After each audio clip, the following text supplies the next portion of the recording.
Light emitting diode, light emitting diode,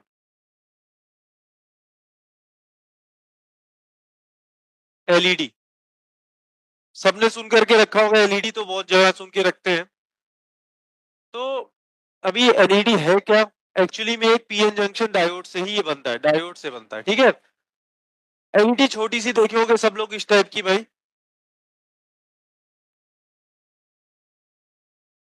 इस type से रहती है, देखे होंगे जरूर।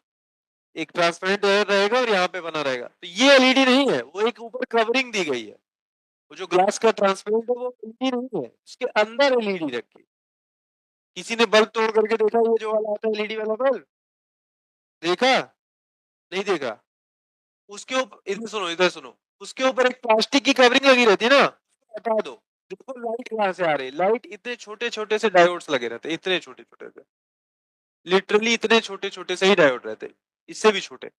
ये सारे डायोड्स लगा के रखे रहते हैं। जब तुम लाइट ऑन करते हो ना तो ये सब जलते हैं, इसमें से लाइट निकलती है। और तुमने ऊपर जो कैप लगा के रखे वो डिस्ट्रीब्यूट, इवन डिस्ट्रीब्यूशन और लाइट का इसी लगा के रखे हैं। तुम घर पे उसको ओपन कर सकते हो, फिर से लग फिक्स भी हो जाता है, खराब नहीं होगा, घर पे डांट नहीं पड़ेगी। ठीक है, तो उसको ओपन करके तुम देख सकते हो। हालांकि दिक्कत ये है कि ये वाले जो एलईडी जो हम लोग घर में लगाना शुरू किए, ये अभी मुश्किल से मुश्किल तुम देखे होगे तो 5-6 साल से आना शुरू। उससे पहले थोड़ी आते थे, उससे पहले हम लोग सीएफएल वाला बल्ब यूज कर रहे थे। सबसे पहले तो सबसे पहले तो आते थे येलो वाले बल्ब जो 100 वॉट के होते थे ना। सबका वर्किंग प्रिंसिपल ही अलग है, सबका वर्किंग प्रिंसिपल ही अलग है। वो जो येलो वाले बल्ब होते थे वो किस पे यूज वर्क करते हैं? हीटिंग इफेक्ट ऑफ करंट पे। उसमें क्या होता था, टंगस्टन का वायर लगा दिया, करंट पास करा है। टंगस्टन वायर का रेजिस्टेंस बहुत ज्यादा है, तो हीट इतना ज्यादा हो गया कि हीट एनर्जी किस में कन्वर्ट होने लगी, हीट लॉस हो रहा था। फिर देखा हीट लॉस जो रेंज से विजिबल रेंज में अगर हो रहा तो हमको लाइट मिल जाती थी। बट उसका एक नुकसान है, बहुत ज्यादा क्या होता था उसमें, हीट लॉस मतलब एनर्जी लॉस बहुत ज्यादा होता था, तो भाई बिल भी बिजली का ज्यादा आता था उसमें। फिर आया सीएफएल ना, सीएफएल यूज करते थे तो उसमें एक गैस इंसर्ट करते थे। अभी इसका एग्जैक्ट वर्किंग तो देखना पड़ेगा मुझे, पहले पढ़ा था कभी। तो उसमें गैस वगैरह इंसर्ट करते थे और उसको एक्साइट करा करके फिर विजिबल रेंज में लेके जाते थे। इवन उसने भी पावर को मतलब काफी हद तक कम कर दिया था। बट एलईडी उससे पहले भी हमारे पास थी, बट रेड एलईडी थी हम लोग के पास। ये रेड एलईडी तो बहुत दिन से हम लोग देखते आ रहे हैं, रेड एलईडी बहुत सारी चीजों में लगा रहती है, इवन रिमोट में जो लगा है, रिमोट के आगे जो लगा होता है वो भी एलईडी होता है। बट वो तो उसमें तो सर लाइट ही जलता है, ये जलता है। वो इंफ्रारेड रीजन में देता है, इंफ्रारेड रीजन में वो रहता है। तो वो भी एक एलईडी ही है। बट दिक्कत ये थी कि जो एलईडी हम लोग बना पा रहे थे वो रेड रेड लाइट देती थी, येलो लाइट देती थी, व्हाइट लाइट नहीं बना पा रहे थे। क्यों व्हाइट लाइट नहीं बना पा रहे थे? अभी वर्किंग से कैसे पता चलेगा कि वो क्यों कितना कठिन था। तो उसको जब हम लोग व्हाइट लाइट के व्हाइट एलईडी बना पाए या एक्चुअली ब्लू मिक्स करके एलईडी बना पाए, फिर जाकर के पूरा रेवोल्यूशन आया हर घर में। मतलब अभी तो एलईडी गवर्नमेंट भी बहुत इनिशिएटिव देती, सस्ते में दे रहे हैं और 2-2 3-3 साल के वारंटी में। इसके लिए 2014 में नोबेल प्राइज भी मिला था जापानीज साइंटिस्ट, जापानीज लोग को मिला था। उन लोगों ने ब्लू एलईडी बनाई थी। तो उससे पहले रेड येलो वगैरह बन रहा था, तो क्या दिक्कत हो रही थी, कैसे बनता है, कैसे यूज होता है, मैं तुमको सारी बातें बताता। सबसे पहली जो काम काम की बातें जो हमसे एग्जाम में पूछ सकता है, कैसा है ये, मतलब इसमें डोपिंग कैसी है। तो इसमें हेविली डोप्ड है, हेविली डोप्ड है ये heavily doped PN junction.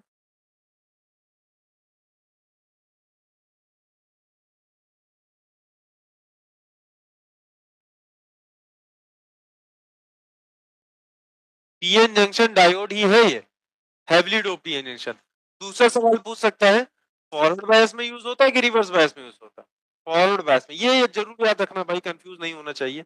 Forward bias में यूज करते हैं हम लोग, या लिख लेता हूँ, यूज इन फॉरवर्ड बायस।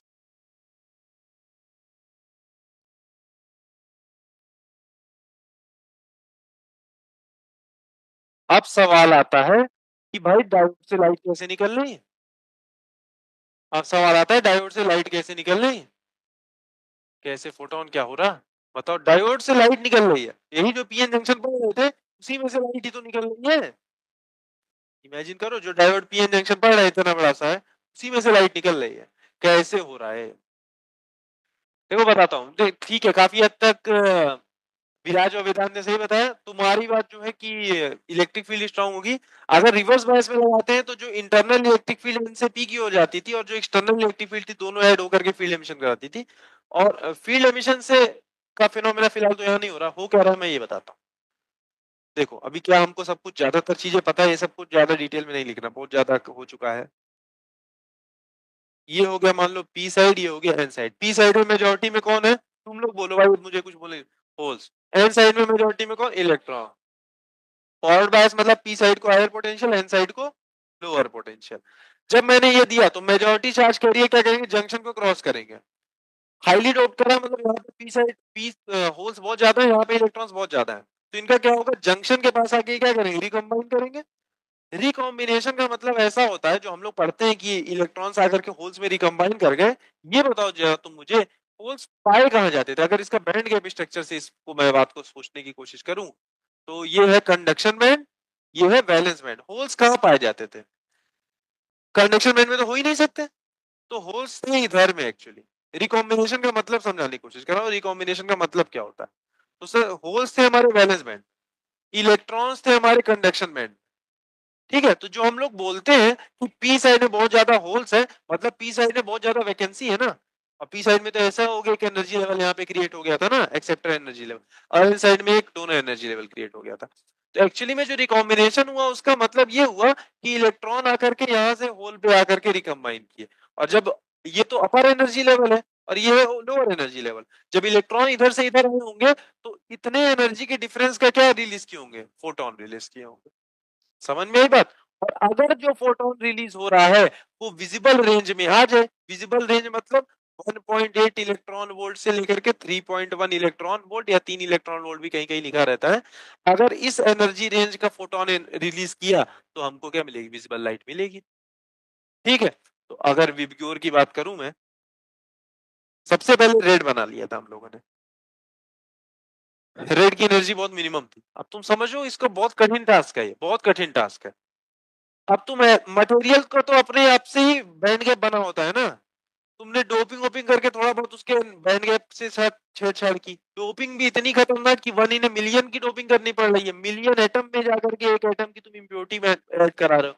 अब तुम ये चाहते हो भाई ऐसा मटेरियल बना लूं जिसका बैंड गैप इस रेंज में आ जाए, डिफिकल्टी लेवल एक से एक बढ़ती चली जा रही है। अब उसमें भी हमने रेड का बना लिया, रेड का वेवलेंथ मैक्सिमम एनर्जी मिनिमम इसका मिल गया था हमको। ऐसे हमको व्हाइट लाइट चाहिए तो इसका मिक्सचर कराना पड़ेगा ना हमको। तो कॉम और तो मतलब एक एलिमेंट से काम नहीं चलेगा कि प्योर सिलिकॉन में कुछ मिला है। पहली बात तो, सबसे पहली बात कि एलईडी में सिलिकॉन ही नहीं होता, या जर्मेनियम यूज ही नहीं होता। क्यों, क्यों, वेरी गुड। इलेक्ट्रो सिलिकॉन का तो बैंड गैप 1.1 इलेक्ट्रॉन वोल्ट था, और हमको चाहिए कितने का, 1.8 का चाहिए। मतलब अगर सिलिकॉन में इलेक्ट्रॉन से होल रिकॉम्बिनेशन होगा तो जो फोटोन वो भी रिलीज करेगा। अब यही बात है कि सिलिकॉन में भी सर फोटोन, वो तो रिकॉम्बिनेशन हो रहा था तो वहां भी फोटोन निकल रहा था, हाँ फोटोन निकल रहा था, बट वो विजिबल रेंज का नहीं था। बट वो विजिबल रेंज का, तो उसमें तो 1.1 इलेक्ट्रॉन वोल्ट की एनर्जी थी, हमको तो चाहिए 1.8 से लेकर के 3.1 तक की। तो सिलिकॉन नहीं यूज होता, यूज किसको करते हैं, यूज करते हैं गैलियम आर्सेनिक को, या गैलियम आर्सेनिक फास्फोरस को, इसका अलग अलग प्रोपोर्शन। अब ये सब बहुत कॉम्प्लिकेटेड चीजें कि इसका कितना प्रोपोर्शन लिया, इसका कितना प्रोपोर्शन लिया। गैलियम आर्सेनिक यूज करेंगे, ये मटेरियल यूज होता है गैलियम आर्सेनिक या फिर gallium arsenic phosphorus, depending upon कि किस तरीके की एलईडी डिजाइन कर रहे हैं। ये इस तरीके के मटेरियल यूज करके क्या करते हैं, ये बैंड गैप के साथ, बैंड गैप को किस रीजन में लाने की कोशिश कर रहे हैं, इस रीजन में लाने की कोशिश कर रहे हैं, सच दैट जब रिकॉम्बिनेशन हो तो जो फोटोन निकले वो हमारा विजिबल रेंज में निकले। अब बात आती है इसकी आईवी कैरेक्टरिस्टिक की। तो क्या क्या बातें हमने सीखी भाई, हेवली डोप्ड पीएन जंक्शन है, फॉरवर्ड बायस में यूज किया जाता है। फॉरवर्ड बायस में जब इलेक्ट्रॉन और होल रिकम्बाइन करते हैं तो फोटोन रिलीज करेंगे किस रीजन में, विजिबल रीजन में। अब एक्चुअली में किताबों में भी एक बात गलत लिखी होती है, किताबों में लिखते हैं कि सिलिकॉन में जो होता है 1.1 इलेक्ट्रॉन वोल्ट है ना, तो आईआर रीजन में रेडिएशन इमिट करता है। एक्चुअल में कैलकुलेट करोगे तो आईआर ही निकल के आएगा, बट रेडिएशन आईआर में भी नहीं होता है, एक तरीके का। अब सिलिकॉन में, अभी इसमें थोड़ा वैसे थोड़ा ज्यादा डीप होगा, ये जो वैलेंस बैंड और कंडक्शन बैंड होता है ना, कंडक्शन बैंड सिलिकॉन का इधर होता है, वैलेंस बैंड कहीं इधर कहीं होता है, इधर उधर ट्रांसफर हो जाता है। तो ये जो रेडिएशन होता है ना वो वाइब्रेशंस के फॉर्म में रेडिएशन होता है, मतलब हमको आईआर भी नहीं मिलता, सिर्फ जो मटेरियल है उसमें वाइब्रेशंस आ जाते हैं। बट किताबों में तुमको मतलब ऐसे जो छोटी लेवल की किताब है उसमें लिखा रहेगा कि आईआर लेवल का आईआर रेडिएशन देता है, तो हम भी बोल देंगे आईआर रेडिएशन मिल जाता है। बट सच बात यह है कि उसमें नॉन रेडिएटिव इस तरीके का मतलब हमको एनर्जी मिलती है, जिसमें रेडिएशन नहीं मिलता, वाइब्रेशंस मिलते हैं। फिर उसके बाद पता चला भाई मटेरियल कौन सी यूज करते हैं, या तो गैलियम आर्सेनिक या तो गैलियम आर्सेनिक फास्फोरस के कॉम्बिनेशन यूज करते हैं। फंडामेंटल प्रिंसिपल यही है कि इलेक्ट्रॉन जब कंडक्शन बैंड से वैलेंस बैंड में आएगा तो जो फोटोन रिलीज करे वो अगर 1.8 इलेक्ट्रॉन वोल्ट से 3.1 इलेक्ट्रॉन वोल्ट के ऑर्डर का है, then you will get a visible light. तो वहां डायोड में से लाइट निकलेगी। उसके बाद हम लोग एक प्रोटेक्टिव लेयर लगा देते हैं इस पे, इस तरीके से, ताकि डायोड हमारा सेफ रहे और लाइट जो हो यूनिफॉर्मली हर तरफ से निकले। इतना ही प्रिंसिपल। अच्छा, अब बात आती है आईवी कैरेक्टरिस्टिक इसकी कैसी होगी। इसकी आईवी कैरेक्टरिस्टिक तो ऐसी होगी जैसे किसी forward bias junction, forward bias PN junction की होती है। तो कुछ नहीं, इसकी आईवी कैरेक्टरिस्टिक तो ऐसी ही रहेगी भाई, डिपेंडिंग अपॉन अलग अलग मटेरियल का क्या हो जाएगा, नी वोल्टेज या फिर कट इन वोल्टेज अलग अलग होगा, अलग समय पे चलना शुरू करेगा। बट फॉरवर्ड बायस कैरेक्टरिस्टिक तो वैसी ही होगी। ठीक, तो आईवी कैरेक्टरिस्टिक इसकी फॉरवर्ड बायस जंक्शन जैसी ही होती है। इतनी बातें तुमको पता है, कहीं कोई दिक्कत नहीं है। ठीक, वर्किंग प्रिंसिपल क्या है मैं लिख देता हूँ।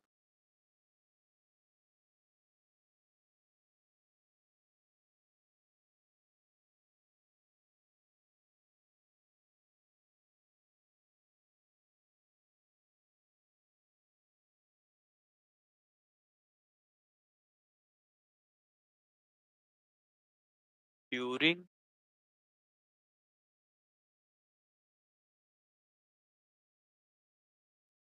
Forward bias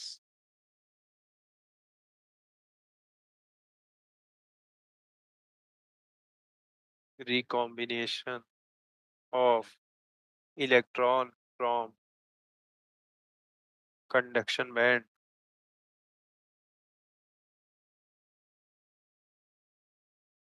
with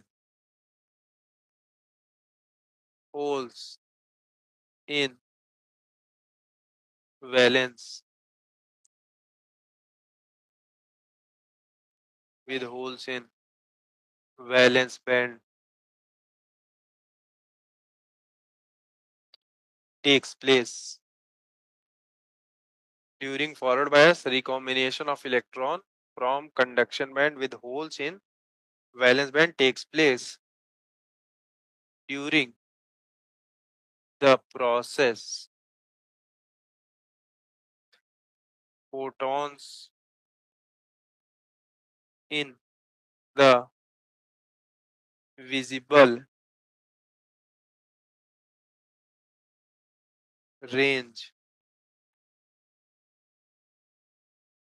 During the process, photons in the visible range are emitted. ठीक, 3 लाइन इतना पढ़ोगे तुमको सारी बातें याद आ जाएंगी। अच्छा, एक बात और, इस एलईडी का सिंबल क्या होता है। एलईडी का सिंबल मान लो पूछ ले, सिंबल क्या होता है। देखो क्या होता है, बहुत सिंपल सी बात है। इसका सिंबल पी एन जंक्शन हो गया ये, इसमें से लाइट निकल रही है ना, इसमें से लाइट निकल रही है, दो लाइट ऐसे निकल, दो लाइन ऐसे बना दी जाती, निकलते, लाइट एमिट हो रही है, लाइट एमिटिंग डायोड।